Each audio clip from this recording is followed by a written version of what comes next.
Hi, Chris. So this is question 154. Let's go through this. So C to Sparkle, I think for a lot of these, well, like all things, which is good revision, you'll always have to go back and do a bit more reading. So this business you're the audit supervisor here, and you're planning this audit, and they manufacture cleaning products and they buy a lot of their raw materials from suppliers in Africa, and the goods are shipped directly to the company warehouse and are usually in transit for up to 3 weeks. So the problem here, just big problem here, is inventory. There's a number of things here. There's inventory here, and then they have these other products they're trying to develop. So the other one is development or non-current or intangibles, and they've invested 0.9 in a complex piece of plant and machinery. And so the question again is, what should be capitalized? So typically training costs are not capitalized. So, just talking about this question of supplies, let's look at it this way. If you were doing the journal, when you buy the goods, yes, the goods have technically left you bought the goods, and if you like, they might have sent you a purchase invoice while the goods are on the sea. If you like, once the goods are now en route to you, technically it's debit purchases, credit, trade payables. True. But it doesn't mean the goods are in stock just yet. So you could actually maybe have something else on your, well, I mean, really on your balance sheet that could be goods in transit, sort of, or some sort of disclosure. But the truth is that the fact that the goods have not yet arrived inventory means we can't quite count them as part of inventory. They're not there yet. So I think that's really the issue. Really, we can't, because if you, as you remember, the closing inventory journal really is debit closing inventory, credit cost of sales. So it's really a matter of what are we doing with these goods in transit. So the question becomes this: we were able to use the language of cutoff. We're really saying that inventory should not be recognized within your current closing inventory because it's not actually there, and therefore we will do a cutoff test to make sure that it's not there. So let's kind of go through some of the issues here. Then they have a bonus scheme, nothing different to everything we've been doing. Once you see bonus scheme, there's potential the sales will be overstated because they're trying to push. So any kind of play around for sales, anything here. So we see this question here is that he's trying to go for some fancy move. He said he's changed. They're going to instead of focusing on the profits, they're going to focus on the value of year-end total assets. So straight away you think, all right, the chances are that they will intend to overstate assets. So because this is a basis of reward. Here it says in previous years, an allowance for receivables made up of specific balances of 1%. However, he feels this is excessive. So we're pretty much trying to again ask why he thinks this and actually review ourselves to see whether or not it is, as we know how we have an understanding of what should be appropriate, or how we arrive at doubtful debts, if you like. And then we have this question of ledgers, and I talked about this before. Once you have two systems, the issues are two systems running. The issues are one of completeness, of transfer of data, of errors. So excuse me. So these are the issues we're thinking about in terms of risks.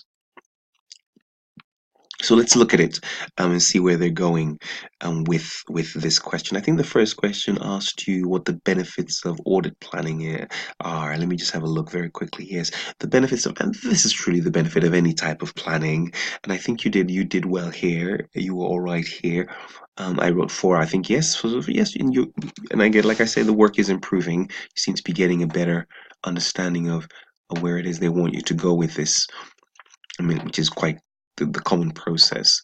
Yeah, everything you've mentioned here is fine. Any gaps, we need experts, means that we're able to, I mean, it's a risk-based approach, isn't it? So anything you write along the lines of, because it means we can actually be more, exactly, this question of efficiency. We'll look at the answers in the mark scheme. And again, this is getting tighter because you're highlighting the fact that, okay, so you talk about valuation. That's right. So I would have, first of all, what I think you need to go off, I talk about here, is this question of cutoff. You first need to go for cutoff because those goods aren't quite with you yet. That's the key. thing. Again, I think this is a general test you would do in general to make sure the damaged stock should be evaluated to see whether it's moving post year end. But and we'll see the answers for that particular those goods traveling. It probably more is a question of the fact that they should not be involved or recorded in. And this is you. I think you kind of qualify it here because by saying, well, there's a risk that this could be damaged in transit. So yeah, you can have that. You can discuss that. And what I'm really talking about, right, are inventories that have been shipped pretty much the 3 weeks just before, if you like, maybe say 2 weeks just before the year end, to make sure that that's not been recorded, but recorded after the year end. Um, really, because it's not quite in transit. It hasn't arrived. I expect goods, right, 3 weeks in transit prior to year end to just arrived. But we're talking about making sure just because we've purchased it doesn't mean that it's arrived. Right. Um, Again, yes, again, this was good. I think your language is now getting closer to what we're talking about. That's reviewing the trade receivable list, discuss and look for the need to, yeah, post year end after date cash review test, extend the after date cash review test. This is a good one. Large team, detection risk, possible issues, professional skepticism, qualified personnel. Again, yes, again, I thought you were going to go again. So, what you're looking for when you speak here, you're speaking of completeness and potential errors of, and we'll see that here because you talk about the new system and some control account. Exactly. So, the fact is that we are talking about, again, completeness. We have issues with the controls. Yes. So the question is, and really, how do we pick up errors? Because that's what these reconciliations do. So good. I think this is, yes, that's right. Free from material. Well, I won't say they're free from material, but the key point is that if you insist that, so you can actually check, if you like, for completeness, and it also looks for errors. I think you highlight you're not sure what this one is, but I think C was really talking about what ideas we would. Let me see what the question is. I think it was to do with what um what's the word? We were looking at where are we? Here we are. Okay, let me just recover that web page. Let's look at the answers as a guide. So where are we? Here we are. So oops, sorry. Oh, everybody's frozen now. Okay. Let me close that. I think it's all a bit. Let me close that. Let me close that. So hopefully this should have woken up. 1 second. Oh, right. Um, okay. So yes, so supervision. We'll come back to this. Supervision. So during the audit at Sparkle, the auditor should track the progress. So any kind of, to be honest, I think I wrote in your work, any good discussion on supervision is is um is it would work. Any good discussion on supervision, any good discussion, as long as you're, but then I'm going to go through them again, but really, it's any way, all the things you would expect to talk about when you were talking about reviewing and being responsible for other auditors or audit juniors, if you like. So supervision, it's almost like what it's all planning really, but how do you manage a group of people? So you're keeping track, if you like, but again, as you read it, you pick it up again, and the audit timetable is met. You're updating people of the progress. You're assigning work as best as you can. If you like, you're reviewing the work actually being done. Any significant issues or matters are being raised. Um, let's look at the in here in terms of reviewing the work. I talk about this. You review all the work by assistants and consider whether this is being performed in accordance with professional standards, if you like, and then whether all significant matters have been raised. So it's really the fact that you're on it, if you like. You're literally reviewing, and I think you'll see a question later on audit documentation, and the key point is that you're literally reviewing the material to make sure that that you're, in your own language, the key point is that you're keeping track, you've assigned efficiently, and addressing any significant matters and in any areas that need review. Right. Um, so let's look at these risks and see what they have. And this is quite important. First one, they purchase their goods from and their transit at the year end. There is a risk that cutoff. So this is what we want to be saying in this. The risk. This is a risk. There's a cutoff risk. Inventory purchases and payables may not be accurate. I've actually kind of credited them with maybe having recorded this properly. So we need to be sure that, and look at this carefully, the cutoff testing of purchase of goods at the year end and the sample of GRNs from before and after the year end relates to ensure the cutoff is complete and accurate, if you like. So we, we just want to make sure that the goods that are in-house, if you like, are before the year end. That's the key point here on the purchases of goods and before and after the year end. Then, of course, there's this question of development, which you're probably better with now, given that I've talked quite a bit about development costs,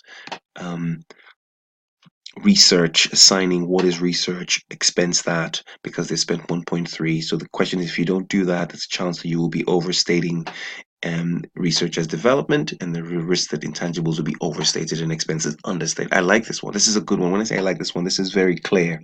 This question of overstating and understating. Always try and go with that. And because you can see they're developing it. So maybe even 2 marks in here.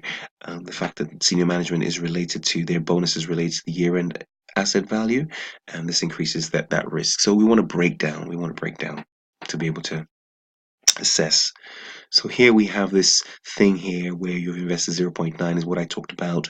Again, training costs are not permitted. So we don't want plant and machinery to be overstated. Again, get a breakdown. Yeah. Bonus scheme again, just straight away, we know that we need to be alert, professional skepticism, detail, and it's really the big point there. So develop this. As you write this over and over again, you start remembering even the ones later on, but you can't remember everything at once. Right, so the finance, sorry, where was this? I think we talk here.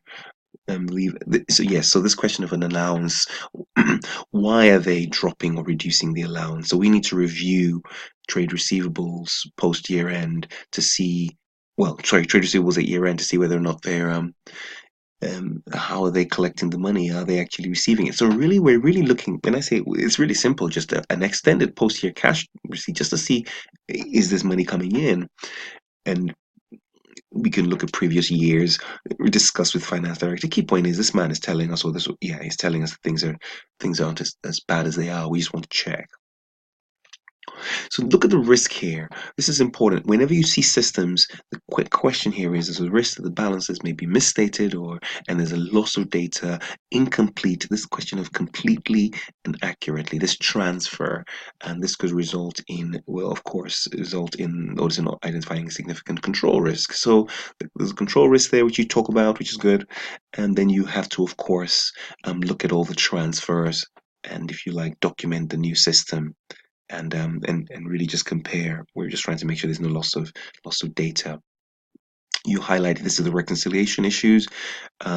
This question of completeness and accuracy, if you like, it's an internal control, and you're kind of documenting that as you go. I didn't even pick this one. The purchase ledger was closed down. Right, so the purchase ledger was closed after the year end. So once you have a purchase, I didn't pick that up. I didn't read as far down for that. But there you are. So the question here is, if you're not doing it at the year end, there's a cutoff issue. The fact that the goods between the 1st of August and 8th of August might be in our actual purchase, which is not possible. We need to remove those. And we've talked about supervision. So that's that. Let's finish off looking at what you've written. C, or is this D? Relying on, was there a question? Let me just see, was there a question on relying on others?